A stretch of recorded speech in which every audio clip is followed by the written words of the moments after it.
makikita nyo naman, nasa sa inyo ang bola. Kaya wag masyadong pahalata. Alam ko naman acquittal ni Sara Duterte ang gusto nyo. Pero remember, the Philippines is watching. Remember, you cannot manipulate evidence. Alam nyo namang lahat na may responsibilidad kayo sa taong bayan. Kaya gawin mo ang dapat. Alam na namin na ikaw yung gumawa ng gulo, kayo ni Bato, di ba? O sige, tapos na yon. Ngayon, impeachment naman. Gawin mo ang tama. Pero sana kapalitan ka pa rin kasi hindi ka na matagal loyal sa Pilipino. Loyal ka lang sa sarili mo at kay Sara Duterte. Pagkahanggaw ni Mugutok jam, uy, gingnan na lagi ka nga inumo na nimo ang imong maintenance katulo sa usa ka adlaw aron di ka matukaran. Unsa man apa kay imnon o nahurot na or wa na kagitagaan sa imong amo gidulo pagkaluoy nimo. Di ba jam ang congressman maoy mga hambugera kaayo nga hawak nila ang bit? Di ba nakalimot ka?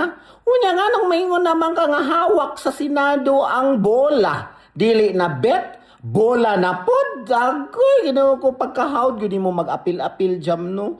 Unya mo ingon ka nga you cannot manipulate the evidence. So, maakin sa may nag-manipulate og evidence. Nga ang imo amang amo gidulo kung asa siya gikan. Ang congressman siya mo ay nagsigig pangita, nagsigig butang-butang, nagsigig himo-himo og ebidensya kuno para sa impeachment ni BP Inday Sara. Unya mo ana ka nga dili i-manipulate ang ebidensya. Unya mo ana pa jud ka nga sila ang naghimo sa gulo sa Senado, si Bato ug si Cayetano. Kuy Ginoo ko diyang pagkaluoy na imong utok need gyud mo ang tambal siguro no. Dili na lang siguro tablitas ang imong imnon, dapat injection na gyud na para diretso sa imong utok no. Unya maingon pa gyud ka nga the Filipino is watching. Yes, of course.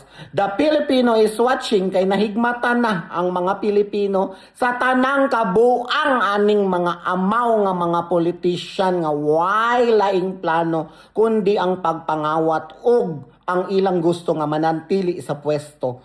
Busa pagpuyo jam, imnang imong tambal katulo sa isa ka adlaw, Ginoo ko pag-alarm aron dili kini malimtan og dili ka matukaran.